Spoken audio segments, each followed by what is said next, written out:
What's up, everybody? This is Doc Brown. Wanted to put up some tutorials for a while, figured now was a great opportunity. So today I'm going to show you how to make a kick drum and operator. It's a pretty simple FM synthesizer, but it's really effective and it creates a lot of big sounds.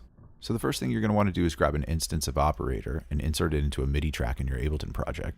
And like most FM synthesizers, it starts with a sine wave and you begin modulating from there. Instead of playing notes here, I'm going to set oscillator A to fixed, and I'm going to set the frequency at 55 Hertz, which is a low A frequency. Next, we're going to check out the pitch envelope. An envelope just means how the pitch is going to change over time as we hold down the note. We're going to drag the peak all the way up to the top, and we're going to adjust the amount of pitch envelope that's applied until we find a nice sound that works for us. Looks like 30% is sounding pretty good. So now the initial attack on the sound is starting at a higher frequency, and that frequency is going to fall to 55 Hertz in the way that we've adjusted with the envelope. Now that's sounding pretty good, but we're going to need to add some snap to the initial transient. Oscillator B is now going to modulate oscillator A. So we're also going to set this oscillator to fixed and to 220 Hertz, which is an A 2 octaves above 55 Hertz. When you think about the kick drum and the way that a kick drum actually sounds, the first sound passing through your ears is the initial transient, which is usually higher in pitch, followed by a booming sound, which takes over the bass frequencies. What we're going to want to do is create a very fast decay, so this modulation occurs right at the initial transient and disappears very quickly. From there, we're going to bring in the level of the modulation, and you'll hear the snap starting to appear.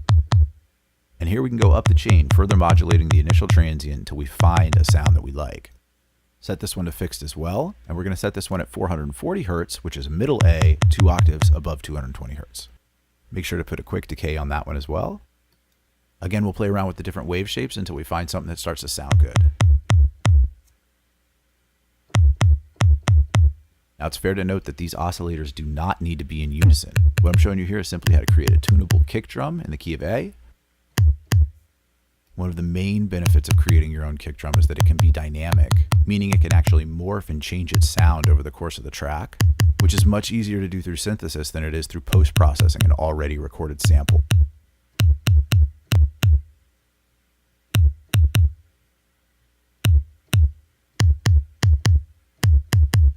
I'm liking the square wave right here. Adjusting the amount. And that's kind of basically it. Got a nice little kick drum sound here.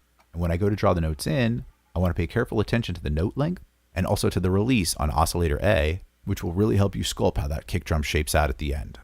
You can also obviously print the audio and add volume modulation as well. Next week, I'll share with you a video on how I'm going to create the bass for this track. I'm also going to use operator for that. So I hope to see you in the next video. Till next time, this is Doc Brown. See ya.